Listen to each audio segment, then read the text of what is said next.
laulukarjääri ääres ja kohe-kohe astub nendesse saabastesse Superstaari saate võitnud Rasmus Rändvee ning üheskoos Flyboard Eesti tiimiga võtab ta vastu ühe korraliku väljakutse. Mulle on alati ekstreemsport täiega meeldinud. Ma olen Pärnust pärit ja Pärnus on palju vett ja ma olen enam-vähem kõik muu, mis vee peal teha saab või vee sees või vee kõrval teha saab ära proovinud, siis ma mõtlesin, et siis on täislist. Hirmus on ausalt öeldes, mul anti paar valikut ka, mida proovides, mõtlesin, võtan kõige jubedama endale. Põhimõtteliselt siis jeti järel olev selline suur voolik, kuhu külge on pandud saapad ja kogu jeti vunk jääb siis nende saabaste alla. Et nii kui jetist gaasi anda, nii inimene tõuseb siis nii palju, kui seda võimsust jetil on kõrgel, et kuni niisugune 20 meetrit annab tõsta. Kõige naljakam on see, et kõige raskem on siis, kui sa oled seal vee sees, mitte siis, kui sa lendad. See väsitab räigelt ära, sest ulbid, sul on see pikk 20 meetrit toru, mis on vett täis. Ja siis, ma ei tea, peale saamine on nagu kõige raskem vist.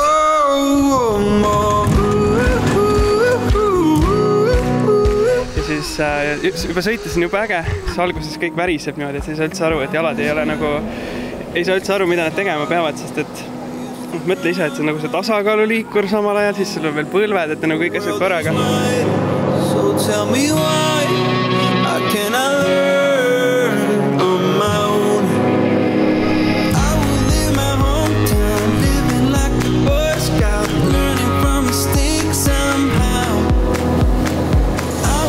Ja kõige hirmsam osa oli just kõrgus. Et ma ei tea, kui kõrgem ma käisin, aga see tundus küll nagu saaks 10 meetrit, ma tean, et see ei olnud. Et kui sa alla kukud, sa tead, et see on päris kõrge kukkumine. Said sa haiget ka? Ei saanud. Ühe korra ma tegin mõnusa sellise seljaka, aga see ei olnud ka hullu ja tegelikult kukkudes instruktor nagu natukese püüab sind kinni ka, et ta juba laseb nagu hoogu maha, et see ei kukuks nii kõvasti sealt tulevalt alla. Aga ma tegin trikki valepidi, et ma pidin tegema nagu niimoodi, et nagu ma nüüd sain aru, mis ma tegema pidin, ma terve ei saanud aru. Pidin tegema nagu delfiin, kes hüppab välja, aga mina tegin niimoodi. Ma tegin kukerpalli. Ma arvan, et see oli juba tase 2. Ja võib-olla, aga ma nüüd sain aru, mida ta üldse mõtles. Sa oled võitnud Superstaari saate. Kui suur väljakutse see sinu jaoks oli? See oli tohutu väljakutse. Teadupasti ma olin ainult 16-aastane sel ajal, kui ma sinna läksin ja no see oli ikka meeletu pauk. Meil laia äärne tänavas, kui armas oli see,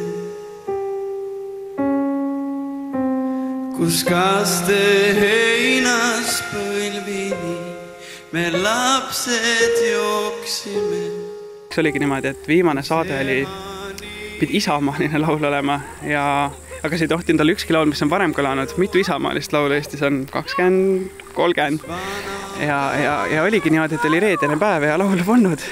Ja siis me istusingi, ma ei tea, mingi 70 tundi üleval otsisime laulu nagu, sest et niimoodi käisimegi kõiki Eesti laule nagu läbi ja lõpuks oli meil aiaäärne tänavas, mis nagu te aru saate, siis nagu ei olnud esimene valik.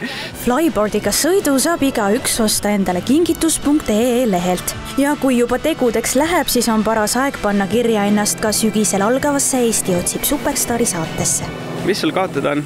Et mina läksin ka tegelikult täiesti niimoodi uitmõttena, et mul oli taksikoer Columbus oli ja istusime kahekesti laua peale ja siis küsisin talt, et peaks minema ja siis ta vaatas otsa suurte silmadega ja siis ma mõtlesin, et paneme kirja. Ja ma ei mõelnud seda niimoodi läbi, et võib-olla oligi niimoodi äge sekund korraga elada, et ma ei läinud sinna võitma, vaid ma läksin sinna nagu kogema seda kõike ja võib-olla see oligi kõige mõnusam osa ja võib-olla see viis ka võidule.